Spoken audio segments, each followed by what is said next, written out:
Everyone, क्या आप भी शेनिगन की एक ऐसी कंट्री देख रहे हैं जहां पे आपको बजट फ्रेंडली स्टडी ऑप्शन मिले, साथ ही साथ वहां पे जॉब की भी अच्छी अपॉर्चुनिटीज मिले। अगर आपने आईएलटीएस पीटी नहीं करी है तो भी आप वहां के लिए एलिजिबल हो। मिनिमम रिक्वायरमेंट 50% मार्क्स होते हैं। तो हम एक ऐसी कंट्री लेके आए हैं जिसका नाम है स्लोवेनिया।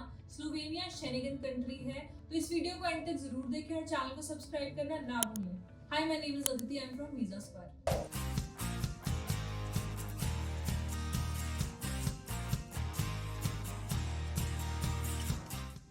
स्लोवेनिया एक शेनिगन कंट्री है जो कि सेंट्रल यूरोप में लोकेटेड है और इसकी जो पॉपुलेशन है वो 2.2 मिलियन के आसपास है। अगर हम इसकी नेबरिंग कंट्रीज की बात करें तो वहां पे लोकेटेड है इटली, ऑस्ट्रिया, क्रोएशिया और हंगरी जैसी कंट्रीज। अगर हम इसकी कैपिटल की बात करें तो कैपिटल यहाँ की लुबियाना है। अगर हम स्लोवेनिया के स्टडी वीजा के एलिजिबिलिटी क्राइटेरिया की बात करें तो यहाँ पे जो मिनिमम रिक्वायरमेंट है, अगर आप 12th पास आउट हो तो आपको 50% या अबव मार्क्स चाहिए। All state board are accepted, even NIUS जो बोर्ड है वो भी एक्सेप्टेड है।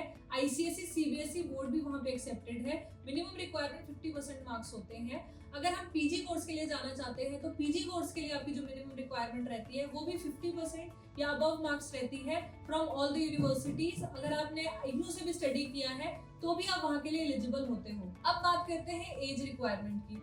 तो वहाँ पे अगर आप 12 पास आउट हो तो आप 25 इयर्स तक इजीली वहाँ पे जा सकते हो। अगर आप मास्टर्स कोर्स के लिए प्लान कर रहे हो तो आप 34 से लेके 35 इयर्स तक इजीली वहाँ पे जा सकते हो स्टडी वीजा के लिए।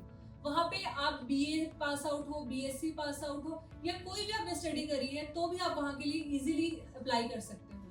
अब बात करते हैं इंग्लिश प्रोफिशिएंसी रिक्वायरमेंट की। अगर आपने IELTS PT नहीं करी है या फिर आप करना चाह रहे हो या आप नहीं कर पा रहे हो तो भी आप वहाँ के लिए एलिजिबल हो, क्योंकि आप MOI मीडियम ऑफ इंस्ट्रक्शन के बेसिस पे भी वहाँ पे अप्लाई कर सकते हो।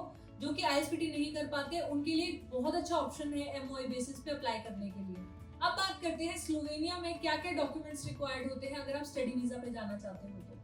बेसिकली पहले तो वहाँ पे आपको एक वैलिड पासपोर्ट चाहिए।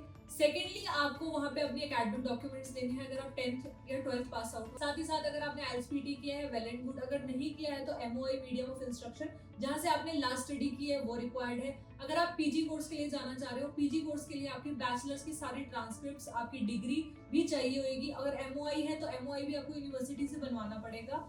उसके अलावा आपकी PCC रिक्वायर्ड होती है, पुलिस क्लियरेंस सर्टिफिकेट, वो भी पार्ट है इस प्रोसेस का।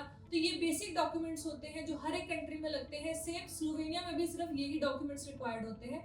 बाकी जो है आप प्रोसेस बाय प्रोसेस हम आपको बताते रहेंगे किस तरह के क्या क्या डॉक्यूमेंट्स रिक्वायर्ड रहेंगे। अगर आपका गैप है तो आपको गैप जस्टिफिकेशन सर्टिफिकेट भी चाहिए, या तो आपने कोई डिप्लोमा किया है 12th के बाद तो वो भी उसमें आप ऐड ऑन कर सकते हो। अगर आपने PG कोर्स के लिए जाना है, PG कोर्स के लिए अगर आपका कोई वर्क एक्सपीरियंस है गैप जस्टिफिकेशन के लिए तो आप अपना वर्क एक्सपीरियंस भी उसमें शो कर सकते हो। आई होप इस वीडियो से आपको स्लोवेनिया की एलिजिबिलिटी क्राइटेरिया, डॉक्यूमेंट क्या क्या रिक्वायर्ड है उसके बारे में पता चला होगा।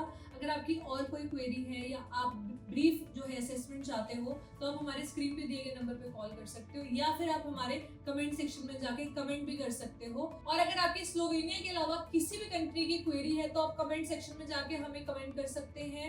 हम आपकी क्वेरी जल्दी से जल्दी सॉल्व करने की कोशिश करेंगे। और इस वीडियो को ज्यादा से ज्यादा शेयर करें और सब्सक्राइब करें हमारे चैनल को। लेटेस्ट नोटिफिकेशन के लिए आप हमारे बेल आइकन को हिट कर सकते हैं ताकि सबसे पहले आप तक हमारी अपडेट्स पहुंचती रहे।